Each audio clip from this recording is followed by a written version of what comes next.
Good evening. It is 5:30 according to Verizon time, so we're going to call the regular meeting to order.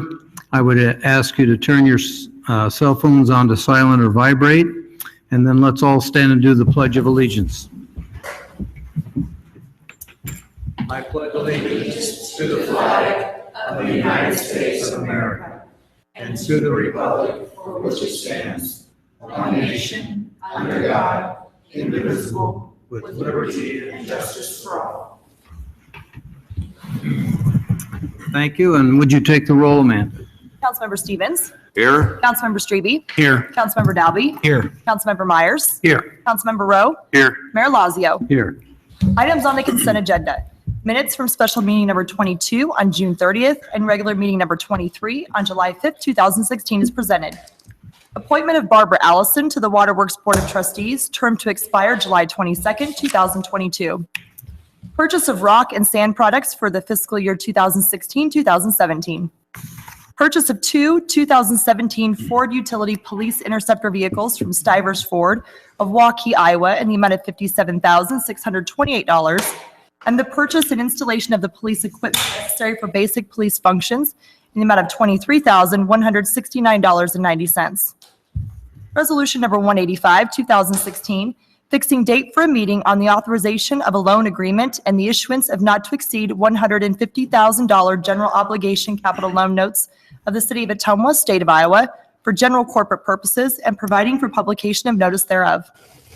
Resolution number 186, 2016, fixing date for a meeting on the proposition of the issuance of not to exceed $750,000 general obligation bonds of the City of Ottumwa, State of Iowa, for essential corporate purposes and providing for publication of notice thereof. Beer and/or liquor applications for Rose Restaurant, 221 North Wapello with outdoor service area. Main Street Donuts, 606 West Main. Market on Main, 331 East Main Street, extended outdoor service areas on July 21st, 2016 and August 12th, 2016. All applications pending final inspections. Move the consent agenda as presented. Second. Thank you. Take the roll. Councilmember Stevens. Yes. Councilmember Strebe. Yes. Councilmember Dalby. Yes. Councilmember Myers. Yes. Councilmember Rowe. Yes. Item C, I need a motion for the approval of tonight's agenda. So moved. Second. Thank you. Councilmember Stevens. Yes. Councilmember Strebe. Yes. Councilmember Dalby. Yes. Councilmember Myers. Yes. Councilmember Rowe. Yes. Item D is report from officers, boards, commissions, and committees, and at this time, I'd like to welcome Abby Kissling to the microphone. Abby is the director of the Convention and Visitors Bureau, and she's going to give us an update. So welcome, Abby. Good evening. Welcome. Thank you for having me. Amanda graciously put some information from the CVB in your packets, and the one item that I wanted to review tonight is the annual report, our fiscal year 16 year-end review, which is in all of your reports. And I just want to note that our annual report is set up like our marketing plan, and it is with our target markets, and also it's also used for our fiscal year 17 through 19 action plan. So with each of these subtitles under marketing are our target markets that the CVB tries to attract to Ottumwa every year. So the first, I'm just going to hit a few highlights in the annual report. I'm not going to go over the whole thing with you, but the first one is leisure travel. That's one of our target markets that we try to increase attendance and the number of overnight and day trip visits at area events and attractions every year. So in your packets also, I included our visitor's guide that we produced in October 2015. And I don't know if you've had a chance to look at it before, but it's a 28-page publication that highlights local travel information, dining, lodging, shopping, and attractions. And people can also download that on our website at exploreottumwa.com. And so far, since October through the end of fiscal year 16, we've distributed 10,000 of those to local businesses, Iowa Welcome Centers, and visitors inquiries to our office. Also, along with that is an updated dining guide that is in your packets. We just did that for summer, fall, because we still have visitor guides left, yet some of the dining information was incorrect by this point because it's been a while. So we did do an update on that. We were going to have a lot of visitors to Ottumwa this summer, so we decided that would be a good thing to do, and that seems to be received well. And then also another item in your packets was a promotional brochure that we did. We did a Facebook contest to find the best places to eat, play, and the attractions in Ottumwa. And we had 776 people submitted and voted on our contest, and we had 18 categories. So this brochure is the winners of that, and then we also recognize them on our Facebook page and on our website, and we gave them all certificates recognizing that they were a winner of our contest. Some of the other things that we do for our leisure travel market is upkeep the website. We added new photos to that this year. And also we started, or Hannah in our office, our marketing and communications coordinator, she started a new blog that she does on our website and also shares it on the Travel Iowa website. We placed ads in such things as AAA Living, Iowa Outdoors, the Iowan, and then we also updated informational listings with some of our regional partners, as well as TripAdvisor and Yelp. We monitor those all the time to see what people are saying about Ottumwa. Our next category is group travel, and we at the CVB exhibited at a few marketplaces this year. We also hosted a FAM tour when the tourism conference was here. We hosted a FAM tour for the Iowa Welcome Center employees, and all of that is to get more people, group tour people to Ottumwa to stay at our hotels and visit our attractions. And usually those are done on a county-wide basis. We also include the American Gothic House in those, and we think it's great to partner with Holly down there. We also have done some cooperative ads with the American Gothic Performing Arts Festival and with the American Gothic House. And in fiscal year 17, we'll start some record keeping so we can keep track of how many group tours we're having to the area. So hopefully we'll have more information to report next year. Our next topic is our community grant program. And in fiscal year 16, the CVB awarded $14,500 to 11 area events, and the estimated attendance on those was $177,000. So that's money from the hotel motel tax that you give the CVB that we pass along to local events. We think that's great. We've budgeted another $15,000 this year. Next is our public relations that we do just to try to make people more aware of the tourism industry in the area and the economic impact that it has on Ottumwa. We sponsored 3 sessions of frontline customer service training on June 14th. Those were available at no charge to Ottumwa and Wapello County businesses. And the total amount of attendees we had was 122. We did a follow-up survey and we received 100% positive feedback from that. So we were excited about that. And we thought it was a great time to do it with RAGBRAI and the World Series both coming this summer. We'll continue to grow the program next year, maybe adding some different things to it, but it was definitely a good start. We also collaborated with Main Street Ottumwa and Hotel Ottumwa to sponsor 4 workshops titled Looking Good Online, and those were also free to local businesses and focused on different social media platforms, including Facebook, Twitter, Instagram, and Yelp. And then one of the other places we focus is meeting conventions and events, and that mostly centers around the Bridgeview Center and how we can help them to get more business into their facility. And we obviously, one of the big things we did in the last year was sponsored and hosted the 2015 Iowa Tourism Conference. And so we got great positive feedback from all of my colleagues about that. So that was great news. The CVB submitted the proposal for RAGBRAI, which will be here next week. We placed 3 ads promoting the Bridgeview Center in Midwest Meetings Magazine and also in the Iowa Society of Association Executives Annual Membership Guide.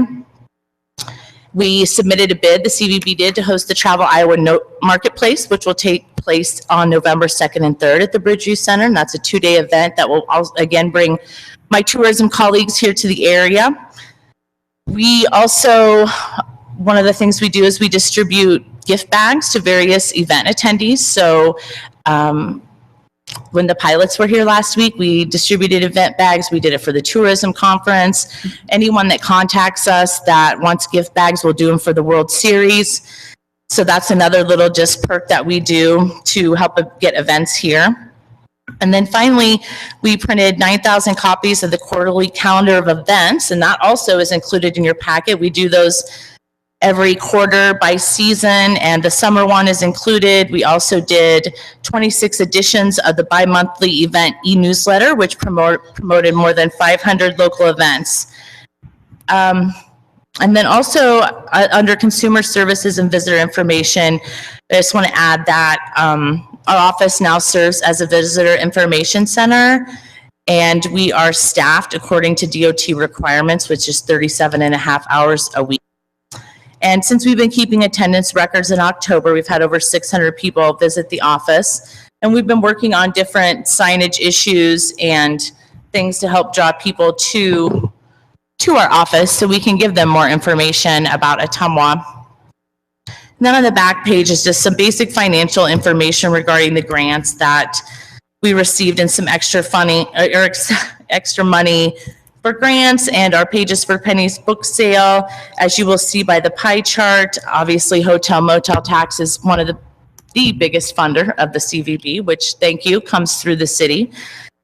And then we also had some different grant money, the Regional Sports Authority grant, which was, we received $37,500 of $50,000 that's gone to help host the Babe Ruth World Series. And in the future, I will be here reporting every quarter, so you'll probably see me again in October, yeah. And just a couple notes I wanted to make about future plans that we have for the CVB. We are looking forward to hosting the Travel Iowa Marketplace in November. That'll be great exposure once again for the community and for Bridgeview Center. We're going to be rolling out a new website and logo this fall, hopefully before the Travel Iowa Marketplace. Are working on a signage plan with some other local leaders to address the signage issues around and in Ottumwa. So hopefully we'll get some of that wound up next year. And we'll also be reaching out to our hospitality partners and some sales leads and other industry people with a new e-newsletter that we plan to produce next year. So again, I'd like to thank you for your support of the CVB. If you have any questions or want any of these materials, please let me know. They're always free of charge. We also have, I have at our office our marketing plan, our 3-year marketing plan, and also our 3-year action plan, which sets forth our goals for the next 3 years for the CVB. Thank you, Abby. Are there any questions for Abby? Comments? Bob? Yeah, Mr. Myers? Well, Mayor, if I may, I have the opportunity of representing or being one of the members of the council to work on Abby's Convention and Visitors Bureau board. And boy, I tell you, there are several things. One, in your booklet, one of the last ones was visitor information. But I know, Mayor, you and I, for years, even though we've had good directors there, there's always been that concern of some of us of getting visitor information out. And yes, you've got Hannah, but wow, what a difference. And I know you tabulate, in fact, the number of requests and the number of people that come in. So I think that component has really moved along well. A couple of other things. As a board member, you presented recently plans and objectives, goals that we could actually measure for next year. You know, have you accomplished some of those goals? If so, why not? But I think establishing plans like that is critical, and nice job. And then I guess, not to take up a lot of time, the last thing is one of your components in here was public relations. And again, something that I think has been missing in the community for some time has been the city's relationship, interaction with the Mr. Taylor and the Antique Air Museum. And last week's meeting, this month's meeting, was out at the museum, which you set up. You started that interaction, and what a super time we all had. And so hopefully we'll just build from that. So thank you so much for your efforts. You're welcome. Thank you very much. Thank you, Abby.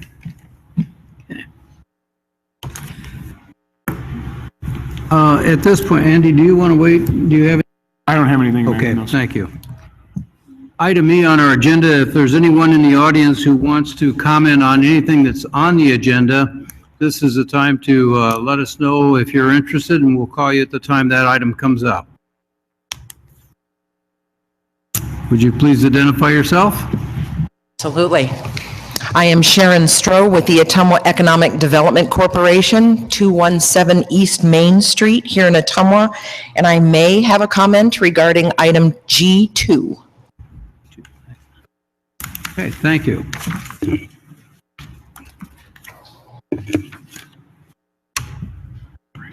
Let's go to department recommendations.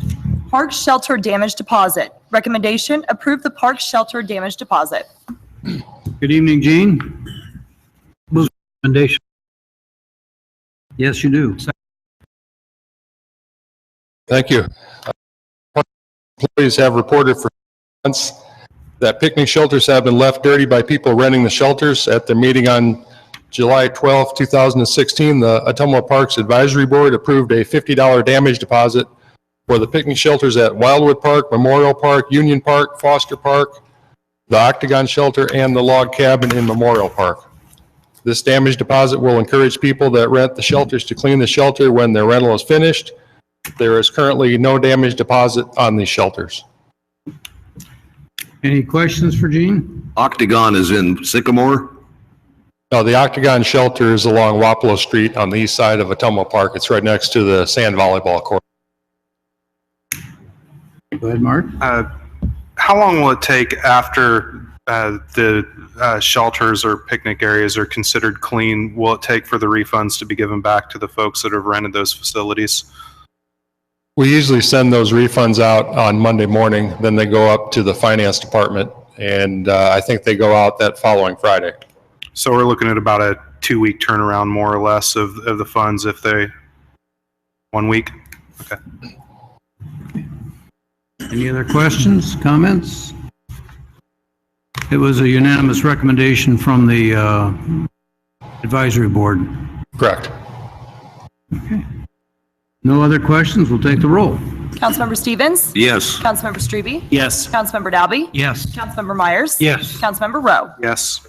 Wapello County Foundation Grant Applications. Recommendation, approve the grant applications for the Wapello County Foundation. Is there a motion? Move the recommendation as presented. Second. Thank you. Go ahead, Gene. At their meeting on July 12, 2016, the Ottumwa Parks Advisory Board approved grant applications to the Wapello County Foundation for the following projects: new playground equipment for Bell Park, new playground equipment for Jefferson Park, and beach inflatables. In 2015, the Wapello County Foundation stated that all grant applications from the city of Ottumwa must be approved by the city council before they will consider them. Any questions or comments? Hearing none, take the roll. Councilmember Stevens? Yes. Councilmember Strebe? Yes. Councilmember Dalby? Yes. Councilmember Myers? Yes. Councilmember Rowe? Yes. Thank you, Gene. This is the time, place, and date set for a public hearing on the disposition of city-owned property located at 620 East Court. I received no objections on this item. Go ahead, Jody. Thank you, Mayor and Council. 620 East Court is a placarded house. The city acquired it through the 657A court process, and sealed bids were accepted until July 11th. We received one bid from Celia Fuentes in the amount of $700, and we'll be requesting that the council sell that house to her this evening. Okay, this is a public hearing, and so if there's anyone in the audience who wants to address this issue, this is your opportunity. Seeing none, then I would entertain a motion to close the public hearing. So moved. Second. Thank you. Councilmember Stevens? Yes. Councilmember Strebe? Yes. Councilmember Dalby? Yes. Councilmember Myers? Yes. Councilmember Rowe? Yes. Resolution number 175, 2016, accepting the bid and approving the sale of city-owned property located at 620 East Court to Celia Fuentes for the sum of $700. Recommendation, pass and adopt resolution number 175, 2016. Is there a motion? Move the recommendation as presented. Second. Thank you. Any questions? Hearing none, take the roll. Councilmember Stevens? Yes. Councilmember Strebe? Yes. Councilmember Dalby? Yes. Councilmember Myers? Yes. Councilmember Rowe? Yes. Thank you. Thank you, Jody. This is the time, place, and date set for a public hearing on the issuance of not to exceed $350,000 general obligation capital loan note. I received no objections on this item. Okay. Good evening, Bob. You have the floor. Good evening, Your Honor. Thank you. Public hearing was required by the Code of Iowa prior to the issuance of any type of debt for the city, and this debt will be general obligation capital loan notes. These notes will be used to provide economic development in the amount of $300,000 to Phillips Edison and Company for actual expenditures that are incurred at the Kmart building. We will be reimbursing them once we have received appropriate documentation for the expenditures. And as for a new tenant, they'll be going into that building. Okay. This is also a public hearing. If there's anyone that wants to address this issue.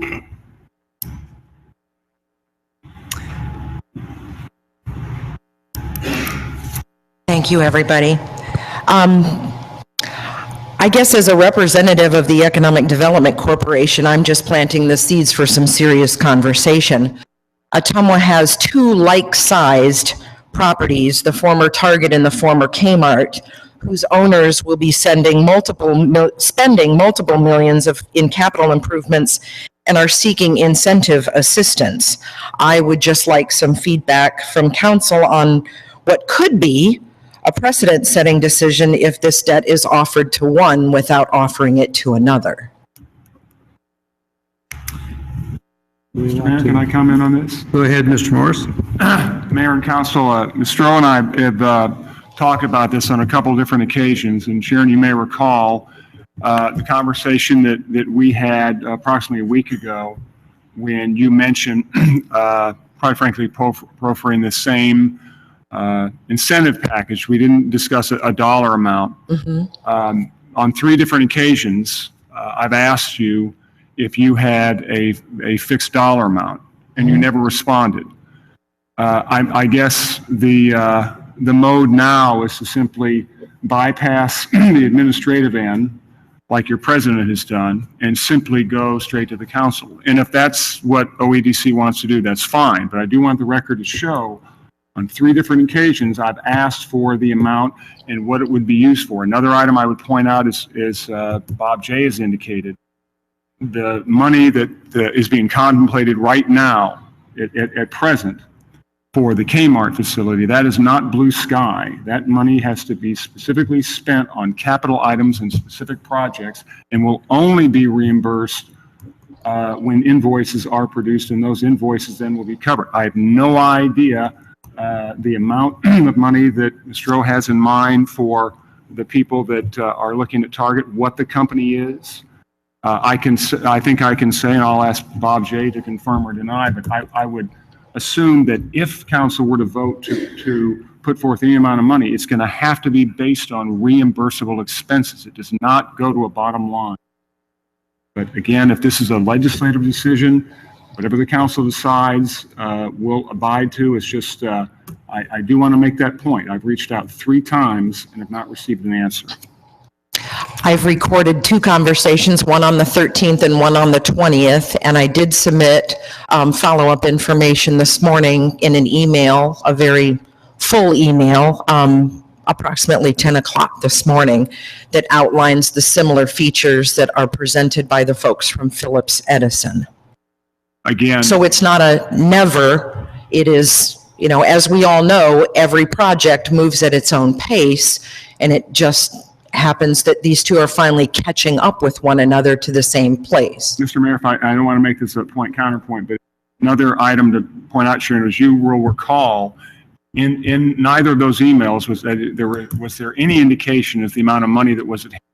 Secondly, the other item I would point out, in both of those emails, I made the specific point that given the issuance we have at hand, there would likely be another one in the spring.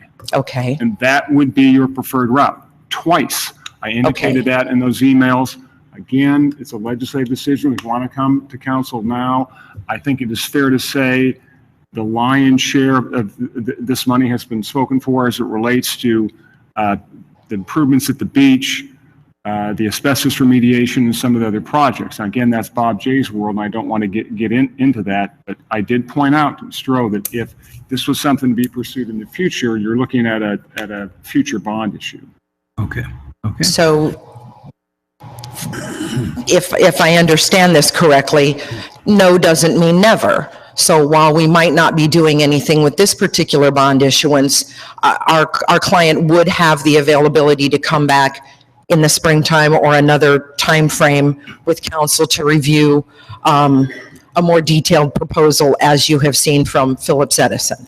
Is that correct? That's my understanding of the discussion, yes. Is that correct, Bob? Mr. Jay? Well, I don't know if it's ever been said that we weren't going to negotiate with anybody in the future. Oh, no. So the no doesn't mean no or never or whatever. I guess I don't understand that. But the fact is that at some point in time with these bond issues, this bond issue originally started out at $700,000. And within a short period of time, things get tagged on. And at some point in time, we have to say, hey, this is it. This is what we can finance over the next 10 years, and this is what we're able to do. So the next funding cycle will be in the spring of 2017 with our regular CIP funding cycle. And if there's something that's going on between now and then we need to have all that, everybody get their ducks in a row on that so that we know how much to add. So. Okay. Your Honor, if I may comment on this, just from a council perspective. At least from my perspective anyway, Sharon, just to give you an answer. I know you come before the council to get an answer, and mine may not be exactly what you'd be expecting, but as a council member, I try to look at information presented to us through the staff size. And I would say you have exactly, nailed it on the head. No doesn't ever mean no. What we did with this Edison Phillips is we were notified through staff and through Bob Jay and city administrator as to we had more detailed information to their asking. And when we sit down and rolled this over and had Bob Jay look at the figures and Andy Morris, city administrator, go through the figures, he presented it to us council members, and then we had a chance to look at it and weigh, the pros and cons, kind of the what we were getting for what we were giving, type scenario. And that's and kind of here in this session, then we were presented with it on the agenda, and then we were to come up tonight with a decision on what we wanted to do. I would just suggest that on the next bond cycle, as Bob Jay had alluded to, when more detailed information gets presented to us through our staff, they've had a chance to review it, and then it comes before us, and I think a more clear legislative decision can be made by us, then we would do that. I certainly don't think that an answer of no would be given to any developer coming to Ottumwa, but we would just need more, at a later date, once our staff has a chance to review it, once the city administrator can present it to us. With all that detailed information, I'd be happy to see what they would be proposing. Absolutely. We'd love to get those buildings filled up. Okay. Love to work with you on that. Absolutely. Okay. Good enough? Good enough. Is there anyone else in the audience who wants to address this issue? If not, then I would entertain a motion to close the public hearing. Your Honor, may I say something? Certainly. I think Andy Morse said it very well. Thank you, Matt. You said it very well. I guess my question to Sharon would be, is OEDC, are they ever going to or thinking about helping with development? My understanding is you've got quite a few dollars in the bank down there, and my question would be, are you going to participate as well? This might be more appropriate for us to get a motion on the floor and have this discussion after we have a motion, because we're getting into a very general discussion right now, but let's get the motion on the floor, and then when we vote on the actual resolution. I would move to close the public hearing. Okay, Bob, thank you. Is there a second? Second. Thank you. Mark? Councilmember Stevens? Yes. Councilmember Strebe? Yes. Councilmember Dalby? Yes. Councilmember Myers? Yes. Councilmember Rowe? Yes. Resolution number 187, 2016, institute proceedings to take additional action for the issuance of not to exceed $350,000 general obligation capital loan notes. Recommendation, pass and adopt resolution number 187, 2016. Is there a motion? Move the recommendation as presented. Second. Now we can have some discussion, and Skip, I think you had the floor. Mr. Stevens, yes, OEDC does have dollars that are at its institution. Most of those are restricted funds, meaning we applied for those grant dollars for specific purposes, and we have to make sure that we fulfill those purposes as restricted funds. At the time those dollars were received, the Target and the Kmart buildings didn't really have, they hadn't even come to fruition that they were closing. So we've kind of got the cart ahead of the horse on one of these. OEDC can't issue cash distributions to this particular issue because the dollars are restricted for other intended purposes of the organization, but that doesn't mean that we can't. What are they restrict? What do you do with them? Well, one of them is strictly for the industrial park. One of them was for initiatives that have since been expended or set aside, meaning they've been encumbered. And the most recent grant that we received was for mostly restructuring and some downtown improvements. These grants come from where? In most cases, they have come from the John Deere Foundation. Okay, thank you. And I'm not saying that OEDC doesn't have anything to offer. I'm just trying to make sure that we're looking at all of our options for this particular developer as well. Okay. That's all. And this has been a very exemplary learning experience for me to be here for you today. So I appreciate the time. Okay, any other questions or comments from council? Mr. Morris, just back to this issue for tonight with Phillips Edison. When you mentioned the capital projects, so part, I think, of what we understood, part of that includes things like streets, parking lot, things like that. Yeah, Councilman Myers, that is correct. They do have to be capital items that again are specific to the project. The parking lot was one of the items that came to the fore.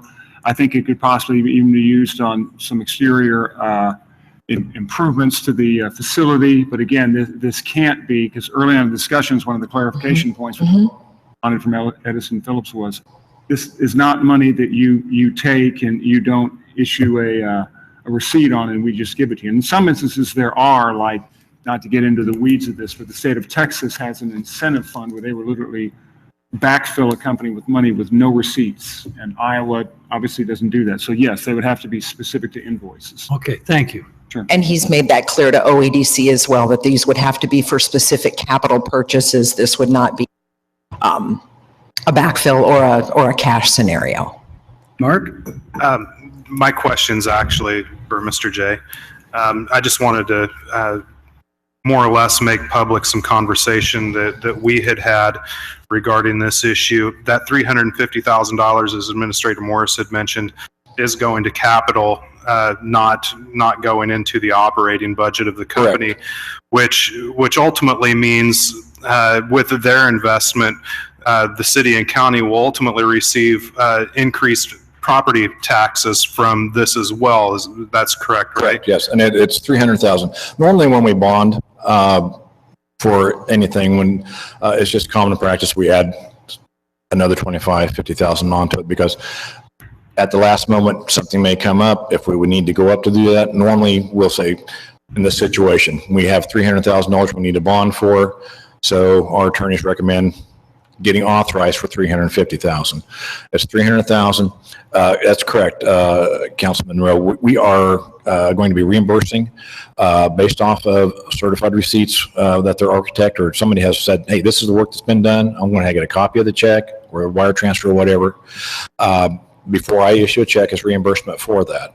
And once these improvements go in, based off of the estimated dollar amount, if that holds true, that'll add a considerable amount of value to that building. Okay, and also with the, I guess where I'm going with this is with the additional property tax that we'll receive off of that and the additional sales tax revenue that will be generated from having that business back in place again. This is actually a really good investment for the area. It will be, yes. It'll have a really good return on the investment. We'll see a very good return on that for the city as a whole and for the consumers in the area. I think everybody will be pleasantly pleased. I just wanted to make that point. So thank you. You're welcome. Thank you. Any other questions or comments? Your Honor, I got a quick question. Sure. Councilman Rowe identified some ways that the city can realize that development and earn that back. Have you, or would you venture a guess on how long that will take based on an average year? I know our loss has decreased. Projection has decreased over the next year, but is there any way to even put a time on that? Or venture a guess I don't on that? know. I know that the individual company that they do their homework. They estimate they won't come into an area unless they get a certain number of customers on an annual basis. I looked all over with Kohl's. I was able to go out and find out what they expected from a store based off the size of the square footage. That company is no longer offering that information, so I haven't yet been able to find out what an estimated revenue, annual revenue would be for this entity based on square footage, since they're not a public company. So Right. But no longer, this definitely, just for the public's benefit, these development incentives aren't just like, and Administrator Morris made this point too, these aren't just giveaways to companies. They are realized back to the city within a certain amount of time. It really isn't that long a time. the property tax will wait till the next evaluation, of course, and we'll see that then 16, 18 months down the road. But the sales tax we'll see that in the next quarter's estimate. So once we receive, they start paying in and open up. So. Thank you. And Councilman Myers actually did just point out that the obvious fact that this will add jobs to the area Correct. as well. Correct. Okay, good discussion, good questions. We do have a motion and a second on the floor. Any further comments?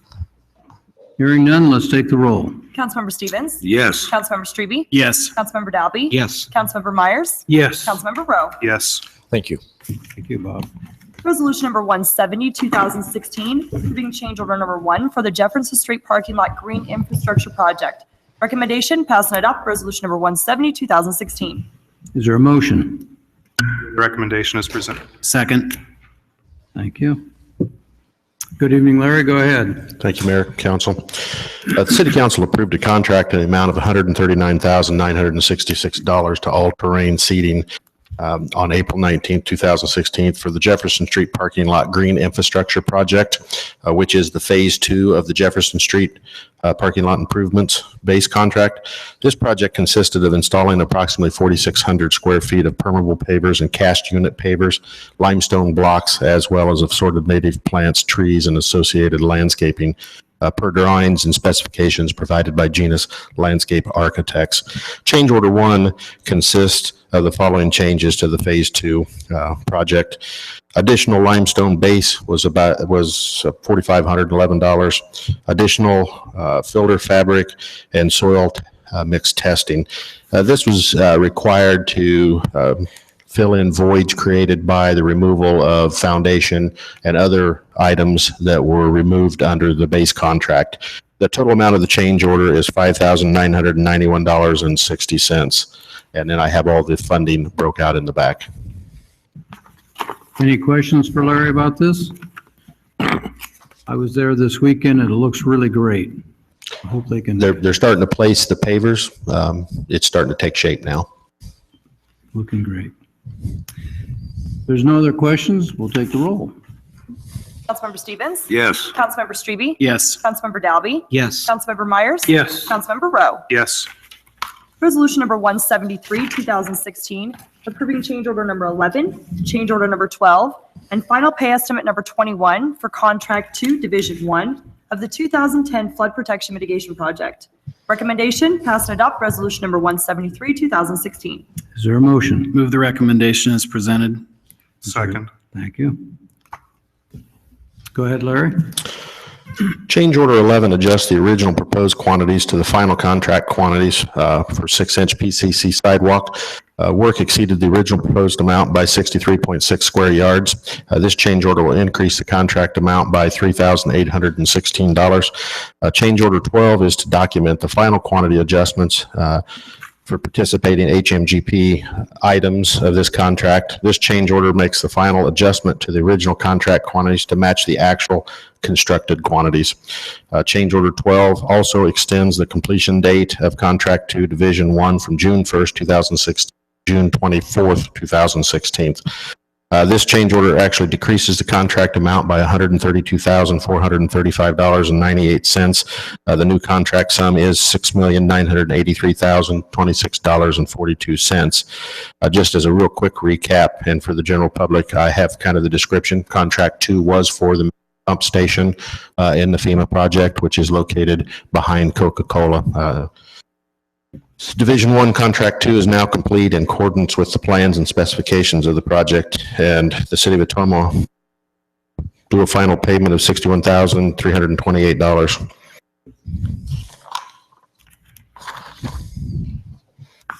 Any questions for Larry? It's very good, detailed, and all the funding is lined out.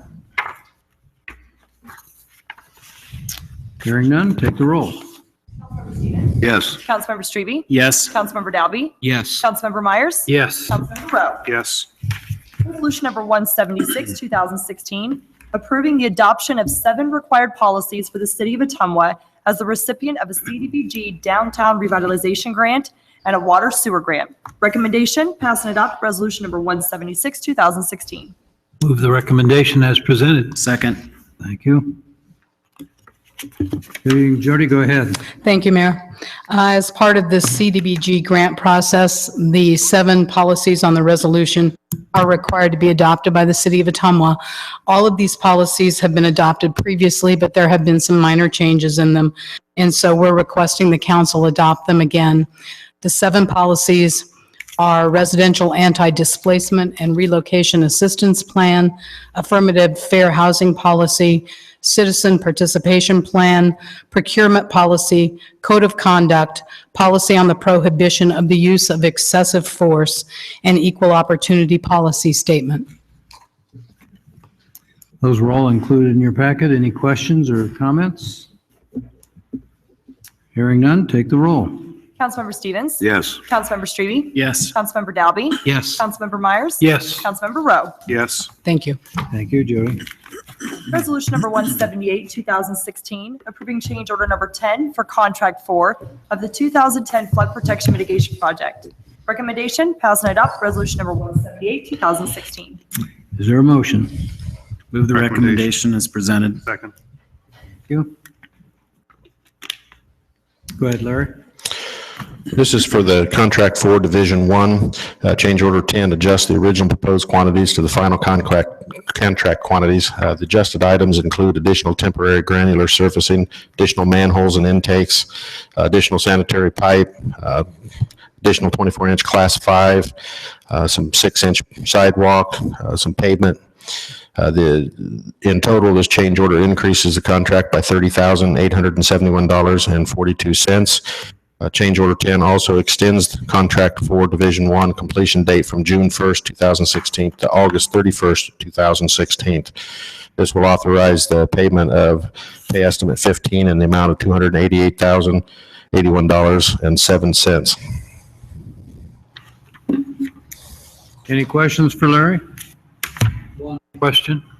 Probably an obvious question, Larry, but seeing change orders like this on projects, is that one of the reasons that we have inspectors on site so that as the bidder would find the necessity for change orders, they indicate to you what they are and so forth? Well, that's part of the inspector's job, is to document any site conditions that vary from the plan set. Anytime you go underground, there's always a lot of unknown either existing utilities or unknown utilities or existing structures that you encounter and you have to alter the base plans. Sometimes it's a deduct, a lot of times it's an additional amount. The thing that's slightly different with FEMA than our own jobs, a lot of times we wait to the very end to do quantity item adjustment. FEMA requires that to be done as the project proceeds. If you're going to pay over the original quantity amount awarded, you have to do a change order. So you see a lot of smaller change orders throughout the project, and then one final to adjust the total. So for the FEMA projects, again, then it's pretty darn important that we have inspectors on site. Oh, you have to have full-time inspector on any major construction job. Thank you. And again, I would compliment your department on the detailed explanation of the funding, and that's very clearly laid out here. So we have good follow-on documentation. Appreciate that. Well, I have to give credit to a lot of my staff. The real documentation starts now, and for about 6 months as far as going into the audit process for this and documenting all the material, quality assurance, everything has to match. So it's going to be an interesting 6 months. Any other questions or comments for Larry? Hearing none, let's take the roll. Councilmember Stevens? Yes. Councilmember Strebe? Yes. Councilmember Dalby? Yes. Councilmember Myers? Yes. Councilmember Rowe? Yes. Resolution number 179, 2016, approval of Transportation Safety Improvement Program application for installation of a mini roundabout at the intersection of North Ferry Street and Richmond Avenue in the city of Ottumwa, and authorize the mayor to sign. Recommendation, pass and adopt resolution number 179, 2016. Is there a motion? Move the recommendation as presented. Second. Thank you. Okay, Larry, go ahead. The city of Ottumwa has been reviewing options for improving traffic safety at select sections. The process includes reviewing traffic volumes, accident history, and future maintenance needs. Staff identified Transportation Safety Improvement Program as possible funding for these improvements. Past concerns include the replacement of the traffic signal at like Albee Road and Wapello Street extension and adding signals at the Richmond Ferry intersection.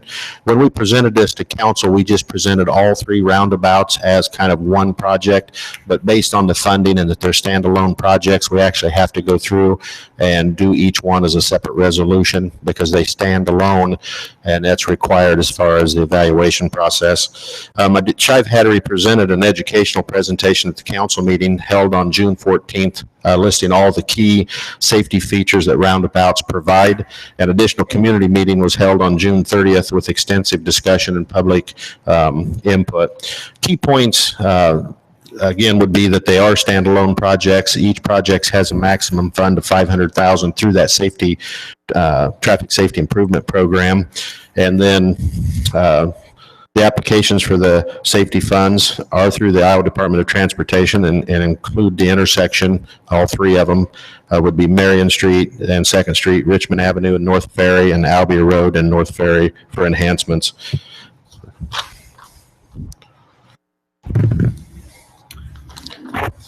Okay, so you're actually applying for 3 separate grants? Correct. These are all competitive funds, so we really don't know. I mean, they fit the criteria. When we look at the accident history, we actually started out by looking at about 15 different intersections in town last year, but each one will be weighed by their review board on their own merits. Any questions for Larry? More of a comment more than a question. Just as a reminder to the public, this just because we're applying does not mean we're going to receive the funds. That's correct.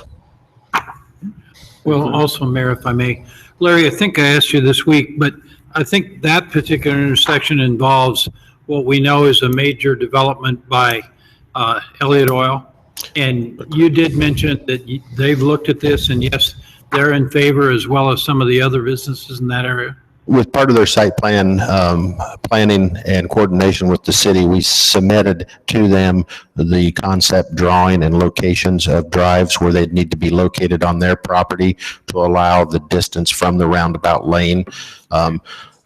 Working with them, they're supportive of this project. They know how you have traffic flow, the improvements with these type of features. Thank you. Any Your other? Honor, I have a quick question. Sure. Larry, with BP being supportive of this, have there been any other businesses in the immediate area that have been absolutely not on board with it? None has contacted us. Okay, good question. Okay, any other questions? Hearing none, let's take the roll.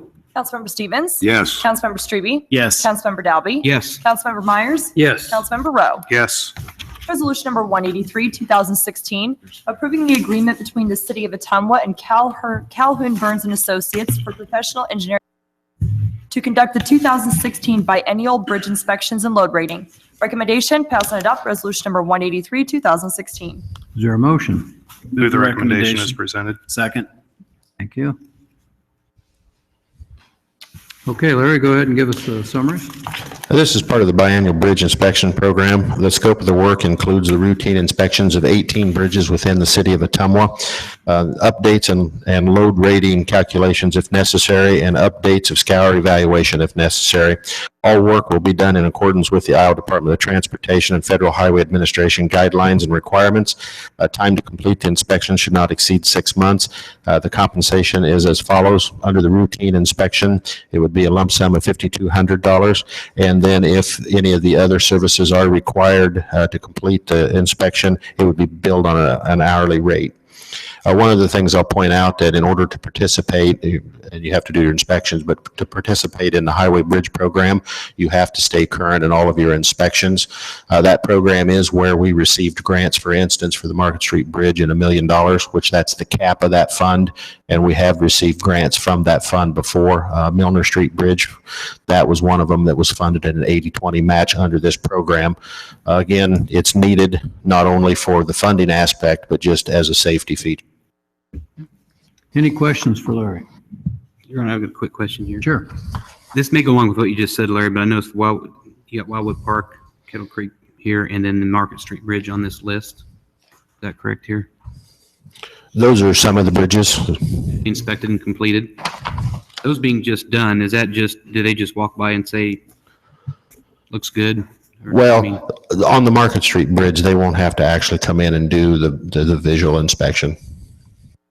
They still have to do the annual inspection, even once the bridge gets into the cycle.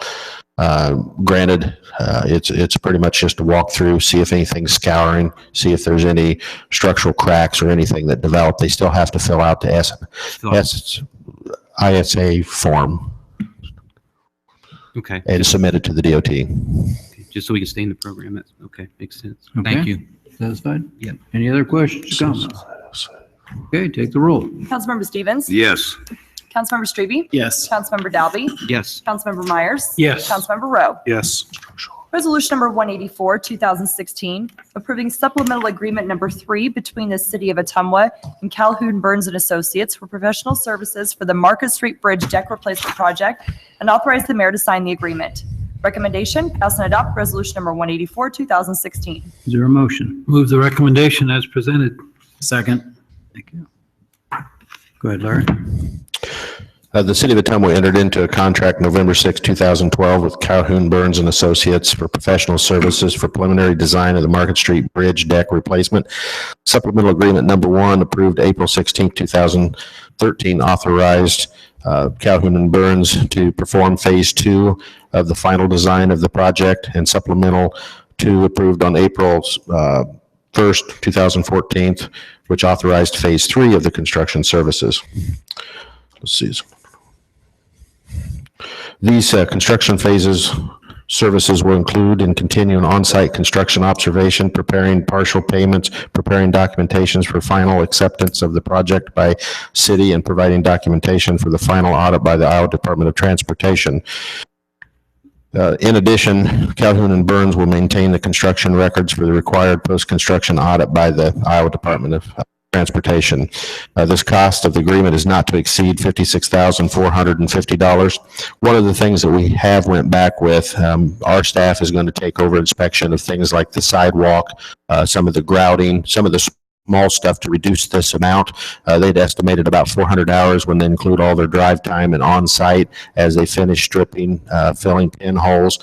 They still have patching on all the piers when the river actually goes down, along with epoxy crack sealing, which is kind of an extensive process in the piers to extend their life. So we're going to work with them. We expect that to cut down to somewhere around 35,000. Any questions for Larry? Okay. And this again was the total cost of that project was shared with the Wapello County Trails and with the Legacy Foundation, and it's been a great result so far. We still have some finish work to do, but looks good.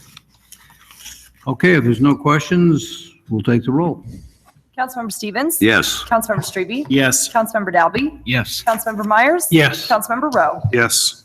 Resolution number 188, 2016, approving an environmental covenant between the Iowa Department of Natural Resources, the city, and Ware Coast Service for property owned by Ware Co. and the city adjacent to North Madison Avenue in Ottumwa. Recommendation, pass and adopt resolution number 188, 2016. Is there a motion? Move the recommendation as presented. Second. Thank you. And Joni, are you going to cover this? I Okay. am, Your Honor. Thank you. Thank you.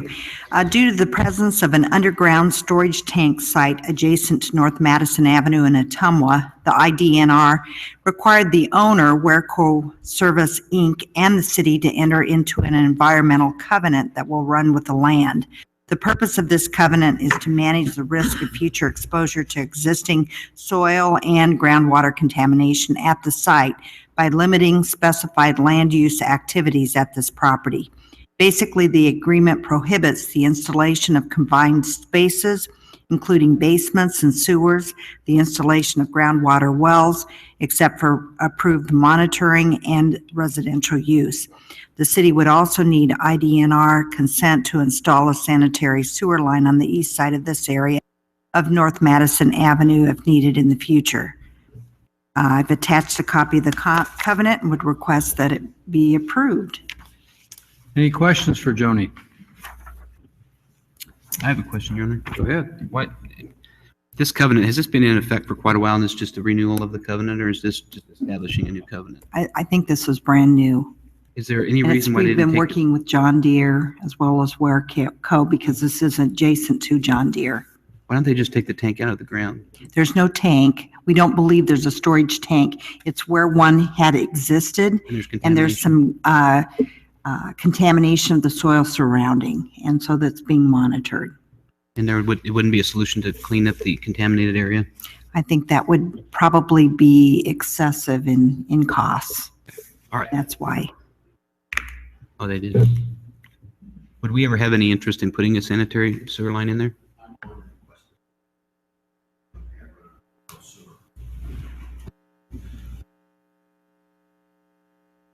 From Finley clear up to like Hancock. If we did, do you think that would be a problem? It said we'd have to request. Do you think that'd be an issue? Or? It's just a material selection process, and what you do with the material, if you find hot soil, you basically have to farm it. There's some testing and some other procedures. They just, in order for them to close the site and eliminate the annual testing and the wells and all the expense of that, if they do this, it eliminates expense. Okay, thank you. Good. Any other comments or questions? Hearing none, take the roll. Councilmember Stevens? Yes. Councilmember Strebe? Yes. Councilmember Dalby? Yes. Councilmember Myers? Yes. Councilmember Rowe? Yes. Resolution number 189, 2016, approval of Transportation Safety Improvement Program application for installation of a new roundabout at the intersection of South Marion Street and West 2nd Street in the city of Ottumwa, and authorize the mayor to sign. Recommendation, pass and adopt resolution number 189, 2016. Is there a motion? Move the recommendation as presented. Second. You. Go ahead, Larry. Just the second roundabout, same scenario as the first one. We'll just be looking at trying to fund one for South Marion and West 2nd Street. Any questions or comments? Hearing none, take the roll. Councilmember Stevens? Yes. Councilmember Strebe? Yes. Councilmember Dalby? Yes. Councilmember Myers? Yes. Councilmember Rowe? Yes. Resolution number 190, 2016, Approval of Transportation Safety Improvement Program application for installation of a mini roundabout at the intersection of North Ferry Street and Albee Road in the city of Ottumwa, and authorize the mayor to sign. Recommendation, pass and adopt resolution number 190, 2016. Is there a motion? Move the recommendation as presented. Second. Thank you. Okay, same third time? Well, a little bit different. The other two would be 100% funded under the program. This one's a little bit larger and has more expense. This is the one that we have been looking at what we're going to do with the traffic signals. We know they're becoming obsolete as far as all the equipment. We know now that we have to replace some of the controllers. When we upgrade this, we'll have to meet the new design standards. When we did the original estimate for just traffic signal replacement, it was somewhere between 160 and 180,000 for this intersection. What we were looking at, if we're successful with both funding sources, TSF at 500,000 and the U-Step at 120,000, then the city would be looking around 98,000, which is probably half of what a traffic signal would cost. One thing that we really get out of is a lot of the maintenance of a traffic signal. And we also believe from all the safety features that was discussed at our educational session, along with reduced maintenance, that this would be a win-win for the city of. I have a question, Mayor. Certainly, go ahead. Larry, for my own edification and for the knowledge of the public, this recommendation was for a mini roundabout, and from my understanding and from the community meeting that we had, the two other ones are the minis, right? That's correct. This isn't considered a mini roundabout. There's a price difference between those. The minis are around 200,000, and this is significantly more. Correct. It's a lot larger radius that's used for this type of traffic, and the number of lanes coming in and the configuration. I mean, you have a 4-lane coming in that you have to do. And I mean, the layout is quite clear on how you have some slip lanes in addition to just a standard roundabout. So they're not all minis. There's two. The other two are the mini roundabouts. Correct. And this would be considered more of a standard one or Correct. Okay. Any other questions or comments? And just as a reminder, we will not have to assume any land from anybody else for this roundabout. Is that correct? That's our belief. When we get to the actual design, it appears to fit within all of the right-of-way based off of GIS and just basic information. Okay, thank you. I got a clarification, if I might. Larry, one more time, when the grants are expired and the city's on the hook, if you would, or what we'd have to pay out of pocket expense, which is, you might want to clarify that again, versus the replacement of the traffic signals.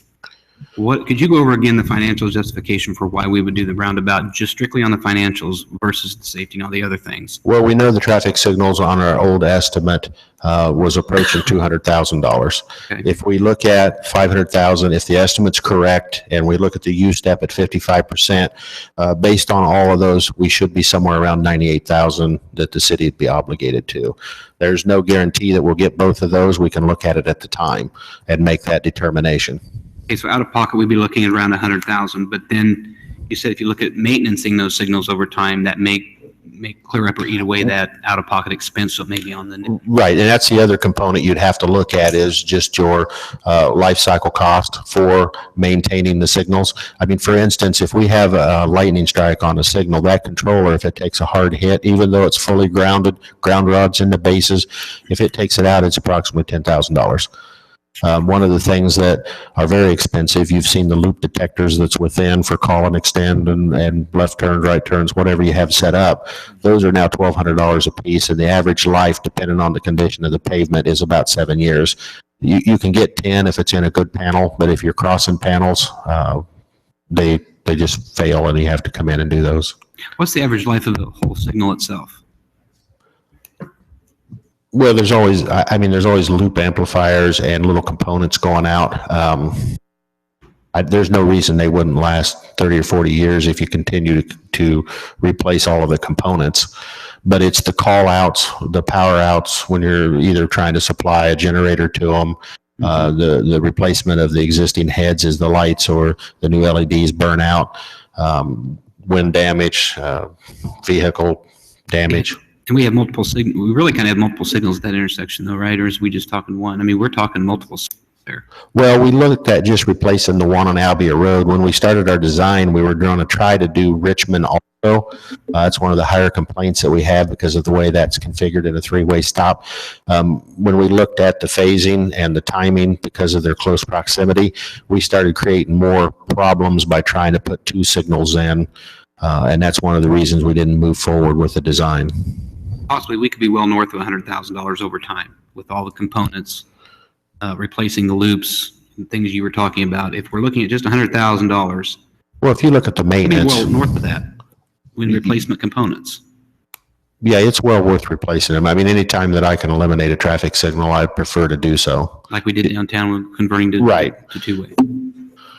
Okay, I'm just looking at the financial part of it, not talking about all the other, advantages. I just wanted just taking care of that one component. That was my last holdout on that one. I am a supporter of the roundabouts. This is the night we're going to apply for it, so I just want to make sure that was covered. Thank you for that. Okay. Yeah, Larry, if I may, because Matt's points are good on the financial aspect of it, but the main thing here is safety, isn't it? Right, that's right. These add a lot of safety features. The pamphlets that we handed out showed the difference in not only property damage, but personal injury, the reduction in several different classifications of damage at these intersections.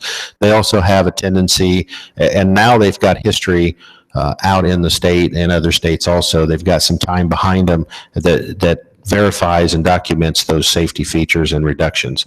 The standard roundabout, when you look at it compared to a standard intersection, reduces from 32 collision points to 8. That's where you get your big safety reduction in all of the accidents that occur there. Not only that, you have to slow down to enter them. I mean, you can't design for somebody that decides to drive through it at 60 miles an hour. It doesn't matter if you have a stoplight or a stop sign. If they want to go through it, they can if they're not paying attention. But these definitely have a lot of safety features. And not only that, they move traffic smoothly. They move a lot higher volumes without the wait times. Thank you. You're going to have one final point to make, just to put this issue to bed for once and for all. We cannot use these funds to repair, replace streets. Is that That's correct. These are safety improvement funds. They're meant to be used on intersections. Good discussion. Any other comments? If not, let's take the roll. Councilmember Stevens? Yes. Councilmember Strebe? Yes. Councilmember Dalby? Yes. Councilmember Myers? Yes. Councilmember Rowe? Yes. Resolution number 191, 2016, approving a dark fiber service agreement between the city and Ottumwa Fiber. Recommendation, pass and adopt resolution number 191, 2016. Is there a motion? Move the recommendation as presented. Second. Thank you. Go ahead, Bob. Thank you, Your Honor. Ottumwa Fiber LLC, affiliated with the Legacy Foundation, is in the process of installing a dark fiber run between the Ottumwa High School and City Hall location. We currently have a dark fiber. We have fiber running between the Ottumwa Library and the Law Enforcement Center that we utilize. This run will allow us to be connected to the Ottumwa High School, where we can then go from, as Edward says, a point-to-point type of internet capacity, so that we can reach all the outlying areas like the transit, water pollution control, the beach, Bridgeview, I even believe. So those areas that are over there. This said company has requested a capital contribution of $25,000 from the city for non-recurring fiber fee, and for the sum of $50 per month for access to the fiber thereafter. The run will utilize several pole attachments to align energy poles, and those poles that are between the library and the law center, those will remain our attachments and our poles. This is a 20-year agreement with potential for 10 one-year renewals thereafter. It is believed that the life of the dark fiber will be at least 20 years. In the event Ottumwa Fiber was unable to provide this fiber access to the city, we would be reimbursed for 1 year of monthly fees and a pro rata return of the non-recurring fiber fee. A copy of the agreement has been attached. The agreement was reviewed and discussed and recommended for council approval by a committee consisting of the city administrator, the finance director, city attorney, the IT manager, and the public works director. If approved, the mayor will need authorization to sign said agreement on behalf of the city. Any questions for Bob? Mark? What are the strategic advantages to going with a service as opposed to your traditional internet provider? Well, according to Edward, and he'd be the man to talk to on that, we'll be, I believe they're going to be running 144 strand fiber, and we'll be getting access to 12 strands of that. Normally one will do the job for us, so we'll have plenty of backup. The one that we have now, Larry, Tom, is it like 10 strands, or the one between the Law Center and anyway, it's not nearly as many, and those strands are failing. I think Edward said we were down to one good strand left of fiber. So this fiber is a lot better fiber. It'll be maintained, and it'll allow us to provide a lot better as far as internet access and other capabilities down the road for the city. We won't ever be able to utilize all the capacity of it. Okay. And I'm assuming the police department perhaps is using that now? Yes. Is the reliability, stability of it greater than what the city hall and the other side is utilizing at this time? Yes, it will be. It will be. Currently, the law enforcement officer center uses it, and that's where we get our internet back from for city hall use. And then the law center, the sheriff's department, they have a video conferencing with district court, or anyway, the judicial system up there for arraignment, I believe is how that is. Okay, thank you. You're welcome. I would just compliment the staff on the hard work they put into this. I sat in on several of the meetings. They certainly were looking out for the city's best interest, and several revisions went back and forth. And so compliment Bob and Joni and Andy and Edward too for their energy into this. But I think it's a great step in the right direction for getting the city up to speed with fiber and having technology that will be able to not only improve connectivity here, but will take care of things for the future to come. So it's a great opportunity. Any other questions or comments? Hearing none, let's take the roll. Councilmember Stevens? Yes. Councilmember Strebe? Yes. Councilmember Dalby? Yes. Councilmember Myers? Yes. Councilmember Rowe? Yes. Thank you. Thank you, Bob. Ordinance number 3095, 2016, amending the Code of Ordinances of the City of Ottumwa, Iowa by repealing sections 1418, 1429, 1431, and 1432 in their entirety and enacting new sections in lieu thereof. Recommendation: pass the third consideration, pass and adopt ordinance number 3095, 2016. Is there a motion? Move the recommendation as presented. Second. Thank you. Good evening, Chief. Good evening. This is the final reading on this. This is the replacing the 2009 International Fire Code. We pass this, will be good for 6 to 8 years. I haven't had any calls, any concerns on what they're going to pass. All the concerns are pretty minor. If any of the council members want to stop by the fire station, I can show you the new code. It's about that thick, and you're more than welcome to come take a look at it. And that's pretty much it. Any questions for the chief? Hearing none, take the roll. Councilmember Stevens? Yes. Councilmember Strebe? Yes. Councilmember Dalby? Yes. Councilmember Myers? Yes. Councilmember Rowe? Yes. Ordinance number 3096, 2016, amending the Code of Ordinances by repealing Chapter 10, Building in its entirety and enacting a substitute in lieu thereof. Recommendation A, pass the third consideration, pass and adopt ordinance number 3096, 2016. Is there a motion? Move the recommendation as presented. Second. Thank you. Go ahead, Jody. Thank you, Mayor. This is the third reading of the building code, and it will replace our current 2009 international codes with the 2015 version. And just like the fire chief, we have not received any negative comments about the adoption of this code. Any questions for Jody? Hearing none, take the roll. Councilmember Stevens? Yes. Councilmember Strebe? Yes. Councilmember Dalby? Yes. Councilmember Myers? Yes. Councilmember Rowe? Yes. Recommendation B, resolution number 177, 2016, establishing fees for building permits in the city of Ottumwa, Iowa, and rescinding resolution number 188, 2007. Recommendation, pass and adopt resolution number 177, 2016. Is there a motion? Move the recommendation as presented. Second. Thank you. Go ahead, Jody. Building permit and sign fees were last updated in 2007, and proposed fees will be implemented in 2 stages. The first upon passage, and then the second stage will be January 1st, 2018. I provided you with a comparison of some other cities' building permit fees, and I'm sure, as you noticed, ours are still pretty modest in comparison. It was deliberate that we attempt to keep the building permit fees that are on the lower end of the valuation lower, because those are the ones where our residential customers come in to get remodeling permits. And we felt that we wanted them to come in and get the permits, and we want to provide the inspection services, but we didn't necessarily want to try to match other communities' fees when you're talking about $25,000 worth of work and less.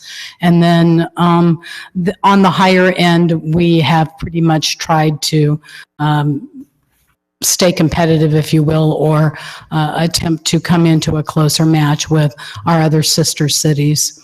This resolution will eliminate building permit fees for city projects that are valued at $50,000 or less. We will still do the inspections for those and issue a permit for them, but we will not charge a fee. This was a request that was made by some of our city departments years ago, that in essence, we are just trading money from one city budget to another city budget. We want to provide the inspection services, but we didn't necessarily feel like we needed to charge a fee for it. So if you adopt this resolution, that is also included.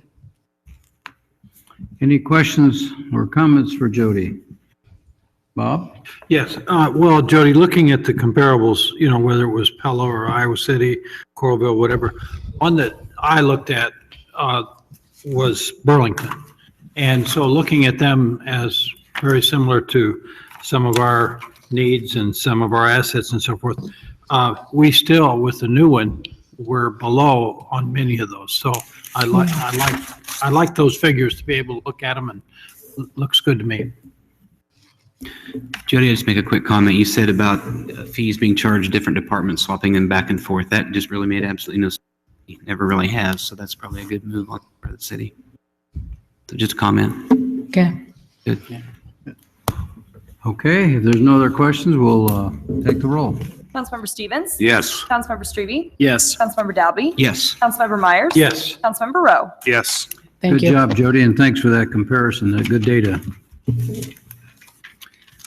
This is an opportunity for anyone in the audience who wants to address any item of city business. It doesn't have to be on the agenda. Okay, seeing none, then I have a couple of comments I would make. First of all, last evening, Director Seals and Pam Coppins and I were out doing some Ragbri route checking, and we had a visitor from Keokuk, Iowa.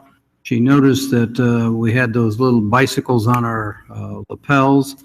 So she stopped and asked if we were working with Ragbri.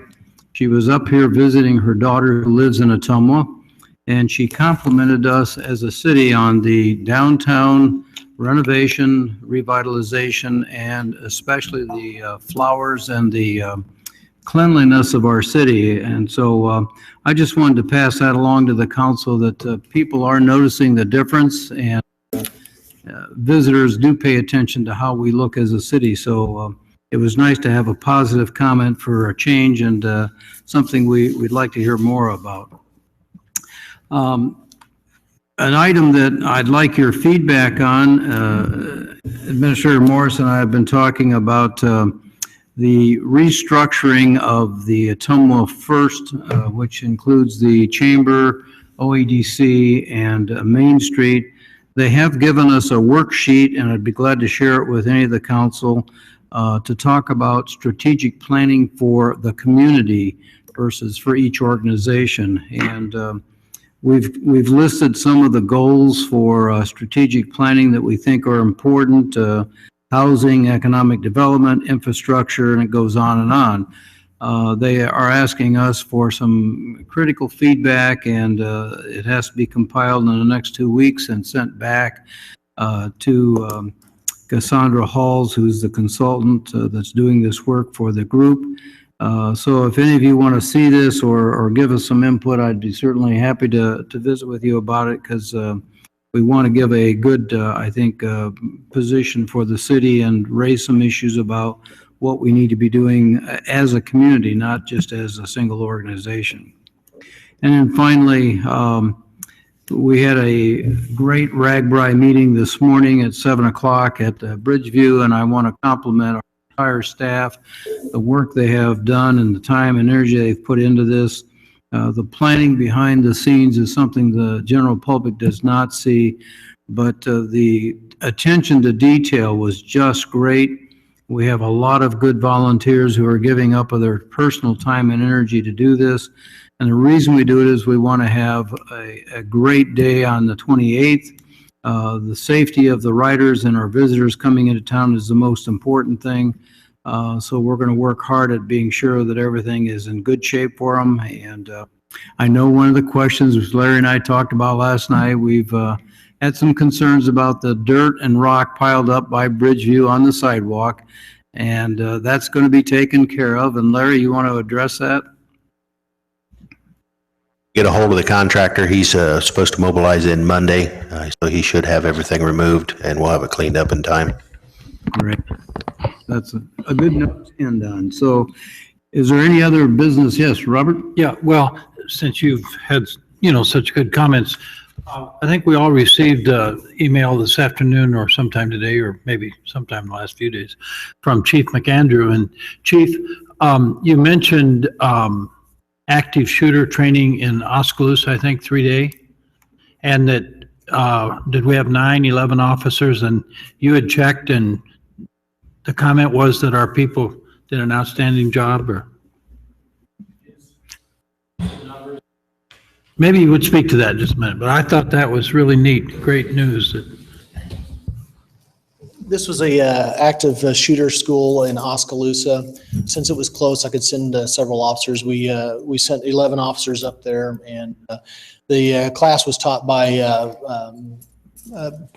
former police officers who were on the national SWAT team competition team. And so I went up the last day to talk to them about our performance and how we were doing and observe the training. The fire department was there also. So just talking to the trainers, they made a lot of good comments about how our officers were tactically proficient, and also that our officers volunteered to participate in every scenario. They're the first to volunteer, and they really worked really hard during this class. So that's why I sent out the email that we got a lot of praise for our department. Well, thank you to you and your officers. That's great. Yeah, thank you. Okay. Anything else for the good of the city tonight? Hearing none, I entertain a motion for adjournment. So moved. Second. Councilmember Stevens? Yes. Councilmember Strebe? Yes. Councilmember Dalby? Yes. Councilmember Myers? Yes. Councilmember Rowe? Yes. 6:52. Thank you and have a safe evening.